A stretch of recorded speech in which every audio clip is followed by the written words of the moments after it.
Terima kasih masih bersama kami di seputar iNews Sumut. Pemirsa, pengacara dan juga penggiat media sosial AL yang belakangan viral dengan menyerang sejumlah institusi kembali dilaporkan sejumlah jaksa dari Kejaksaan Negeri Kejari Serdang Bedagai ke Polres Serdang Bedagai.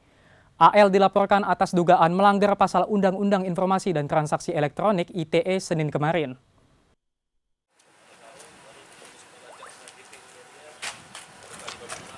Laporan yang dibuat sejumlah jaksa dari Kejaksaan Negeri Serdang Bedagai merupakan buntut kemarahan jaksa se-Indonesia atas pencemaran nama baik institusi Kejaksaan Republik Indonesia.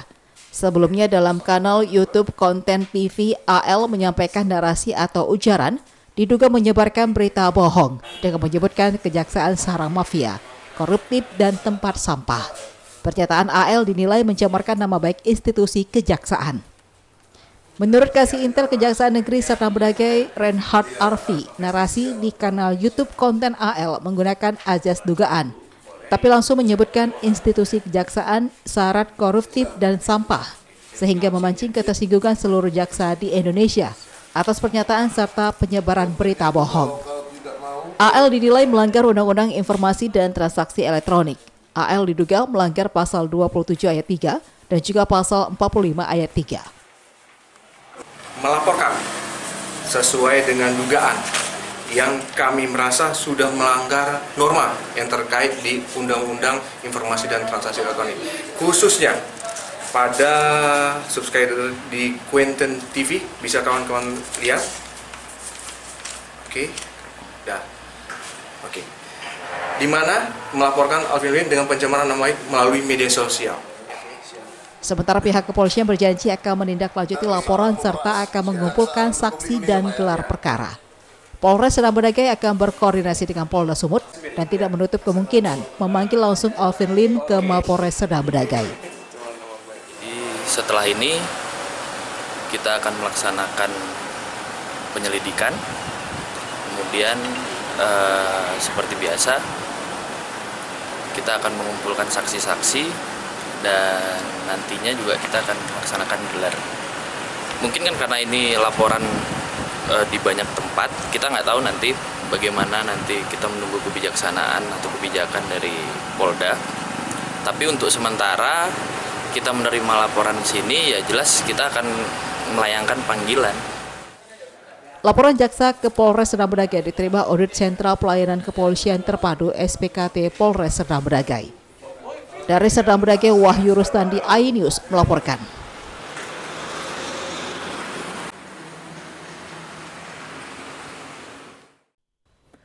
Sementara itu pemirsa, kantor Kejaksaan Tinggi Sumatera Utara Kejatisu di Jalan AH Nasution Medan kebanjiran karangan bunga dari berbagai elemen masyarakat.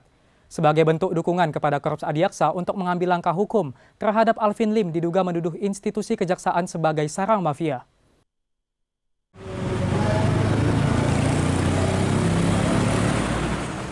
Ratusan papan bunga dari berbagai elemen masyarakat di Sumatera Utara terlihat membanjiri sekitar kantor Kejatisu di Jalan AH Nasution Medan. Ratusan papan bunga ini merupakan bentuk dukungan dari elemen masyarakat terhadap institusi kejaksaan dan jaksa yang telah mengambil langkah hukum melaporkan AL alias Alvin, seorang pengacara yang melalui media sosial menuding kejaksaan sebagai sarangnya mafia. Beberapa papan bunga yang dikirim bertuliskan mensupport kejaksaan untuk memproses hukum Alvin Lim yang merendahkan marwah kejaksaan. Kasih Penkum Kejati Sumut Yos Atarigan mengucapkan terima kasih kepada masyarakat yang telah memberikan dukungan kepada institusi kejaksaan. Setelah pihak Kejaksaan Tinggi Sumatera Utara melalui Persatuan Jaksa Indonesia Persajal Wilayah Sumut melaporkan Alvin ke Polda Sumut Jumat lalu. Dipenuhi karangan papan bunga yang isinya narasinya itu mendukung kejaksaan untuk memproses hukum atas inisial AL ya, yang telah menyebarkan video yang bisa disebutkan tanpa ada klarifikasi dan itu bukan juga merupakan produk jurnalistik sesuai dengan undang-undang pers, sehingga dalam hal ini Persaja, Persatuan Jaksa Sumatera Utara, wilayah Sumatera Utara mengambil kesimpulan untuk menempuh jalur hukum. Ya, kemarin Jumat Persaja melaporkan ke Polda Sumatera Utara. Yos Atarigan yakin Polri bisa menindaklanjuti laporan mereka terhadap Alvin Lim berdasarkan dengan adanya bukti yang dimiliki. Dari Medan, Said Ilham, iNews melaporkan.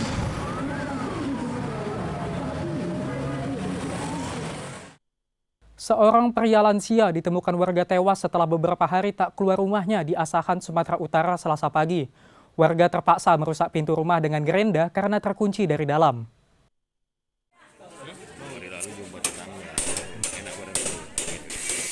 Warga bersama pihak kepolisian terpaksa menggerenda pintu rumah seorang lansia bernama Akyang, 62 tahun, karena tercium aroma tak sedap dari dalam rumahnya di Gang Setia Kisaran, Asahan, Sumatera Utara.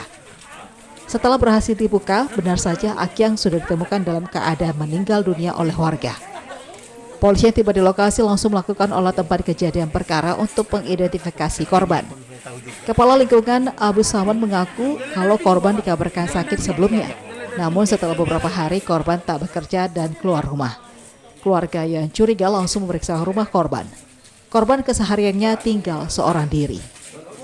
Biasanya sebelum-sebelumnya nggak ada sakit. Cuman informasi dari bosnya kerja, hari Jumat itu masuk kerja tapi sakit. Rupanya anaknya dari Medan, anaknya kan di Medan kuliah, perempuan. Jadi di HP-nya juga bapaknya ini nggak aktif HP-nya, nggak tolong sama keluarga itu. Ke bos itu kan, nengok kemari. Nah itulah tadi tengok kemari, rupanya udah apa nggak bisa dibuka. Tengok apa bau di dalam itu bau banting. Selanjutnya jasad korban dibawa ke Rumah Sakit Umum Daerah Kisaran untuk dilakukan visum untuk memastikan penyebab kematian korban. Dari Asahan, Ulil Amri, iNews melaporkan.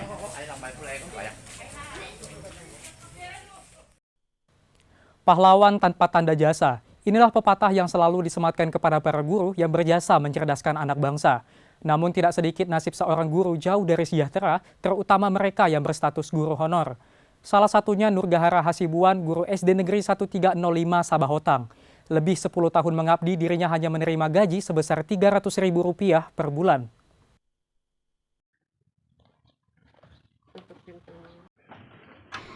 Inilah Nurgahara, 34 tahun, guru honorer yang sudah mengabdi selama 10 tahun dan mengajar di Sekolah Dasar Negeri 1305 Sabahotang, Kabupaten Padang Lawas, Sumatera Utara. Namun gaji yang diterimanya jauh dari yang diharapkan. Nurgahara Hasibuan mulai mengajar sejak tahun 2012 setelah lulus kuliah dengan titel Sarjana Pendidikan hingga sekarang. Bahkan saat jembatan gantung menuju sekolah tempatnya mengajar roboh diterjang banjir.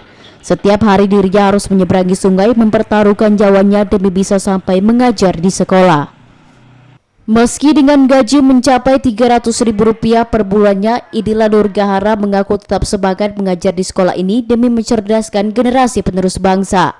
Namun dirinya berharap nasibnya mendapat perhatian dari pemerintah Kabupaten Padang Lawas agar bisa diangkat menjadi PNS ataupun kategori P3K.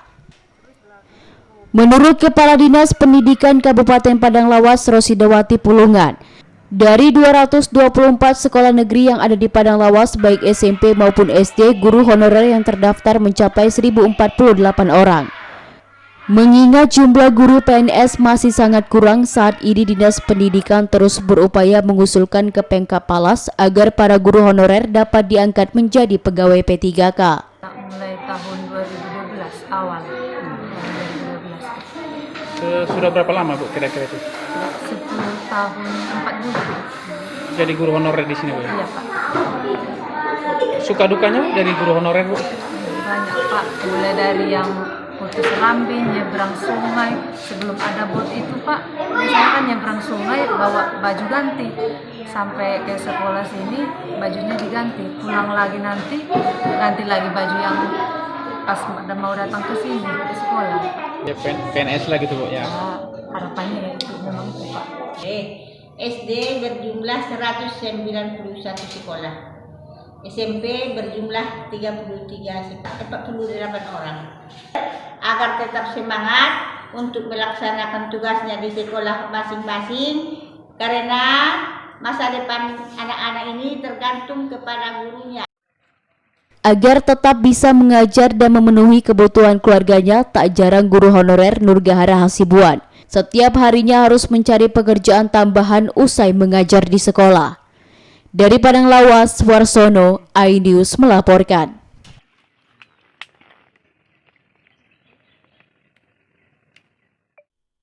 Informasi tadi mengakhiri seputar iNews Sumut hari ini. Mari kita patuhi protokol kesehatan secara ketat, memakai masker, rajin mencuci tangan, menjaga jarak, mengurangi mobilitas, dan menjauhi kerumunan. Saya Emir Purba beserta seluruh kru yang bertugas mengucapkan selamat menjalankan aktivitas Anda. Tetap semangat dan sampai jumpa. Wassalamualaikum warahmatullahi wabarakatuh.